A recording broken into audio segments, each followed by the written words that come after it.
Täna algab paastuaeg ja seda päeva kutsutakse tuhkapäevaks. Selline nimi sellest tulnud, et Vanas Testamendis oli kombeks riieta ennast riietes ja panna tuhka pea peale, kui tahtsid ennast alandada Jumala ees ja näidata, et sa tahad tõesti parandada meelt. See on selle alandlikkuse märk, kui ka kirikus paneme ristimärki tuhaga, tuletab meelde Mattus liturgiat, kui öeldakse, et mullast oled võetud ja mullaks pead saama. Aga seal muidu öeldakse kirikus ka seda tähtsat lisa, et mullast äratab sind Issand Jeesus Kristus viimsel päeval, mis on seotud Jumala võiduga üle surma ja ülestõusmispühade rõõmuga. Ja tõepoolest, ülestõusmispühadeni läheb see paastuaeg on 40 päeva, pluss lisaks ka 6 pühapäeva selle paastuaja sees.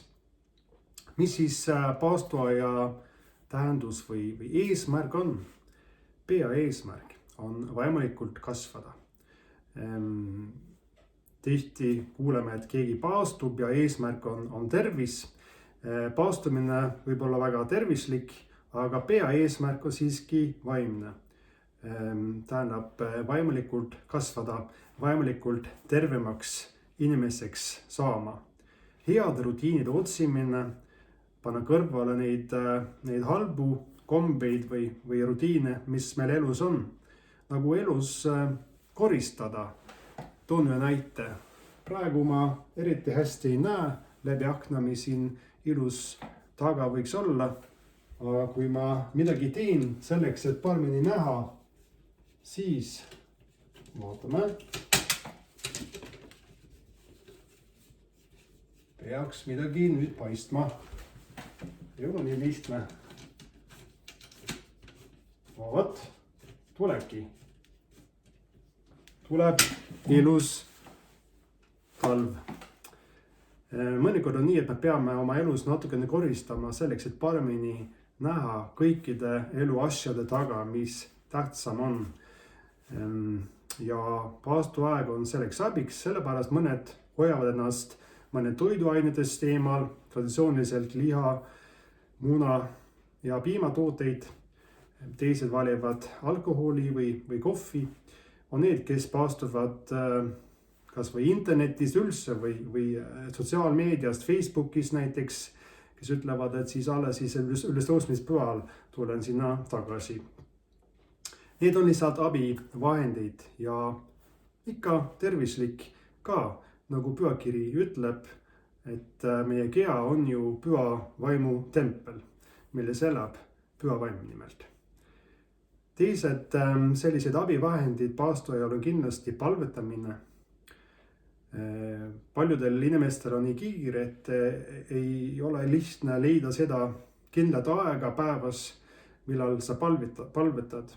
Aga paastuaeg on selline võimalus otsida just seda hetki, seda õiget hetki, kas või hommikul 5 minutit iga päev paastuajal või õhtul, nii et saab otsida sellist head rutiini, mis kes teab, võib-olla saab ka minna edasi peale paastuaja lõppu. Veel on soovitatud lugeda näiteks piiblit, näiteks evangeeliumid paastuajal. Julgustan sind, nagu ma ise ka tahaks teha paastuajal, et ma valin ühte evangeeliumi, mis ma pole ammu lugenud ja ma loen selle läbi. See ei ole liiga keeruline, kui mõeldes selle peale, mitu päeva meil paastuajal on. Iga päeva kohta kuskil pool peatükki. Natukene sõltub loomulikult sellest, millist evangeeliumi sa siis valid. Ja veel julgustan sind kasutada kirikus sakramente, eelkõige armulauda ja erapihti, mis on ka võimalused anda Jumalale võimalust sind mõjutada ja anda sulle seda, mis sul kõige rohkem vaja ja tema andestust. Kokkuvõttes paastuaeg, see on reis Jumalaga. Ja sa ise otsustad, kuidas sa pakid oma reisikotti ja täpselt milline reis see saab olema. Aga see on reis mitte iseendaga eelkõige, see on reis Jumalaga koos. Ja julgustan sind, kui sa tahad milleski loobuda või teha midagi lisaks, mis sa tavaliselt ei tee, et vali midagi, mis sul on võimalik teha. Kui paned eesmärgid liiga palju, liiga suured, siis on suur võimalus selleks, et sa valmistad endale pettumuse, mis ei ole mõtet. Aga vali pigem midagi lihtsalt head, mis sa suudad ka oma elus läbi viia. Nüüd tunnistame oma pattud üles. Mina tunnistan sulle, Püha Jumal, et olen mõtte, sõna, teo ja tegemata jätmisega palju pattu teinud. Mõtle minu peale oma halastuses ja anna mulle mu pattud andeks Jeesuse Kristuse pärast. Jumal, meie Isa, sa oled loonud meid maa põrmust. Luba, et see tuhk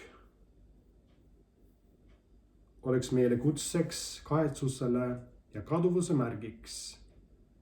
Lase sellel meile meenutada, et me ainult sinu armust saame osa igavesest elust. Jeesuse Kristuse, sinu poja, meie Issanda läbi. Aamen. Issand, õnnistagu sind ja hoidku sind.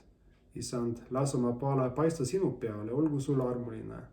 Issand, tõsku oma paale sinu üle ja andku sulle oma rahu, Isa, Poja ja Püha Vaimu nimel. Aamen.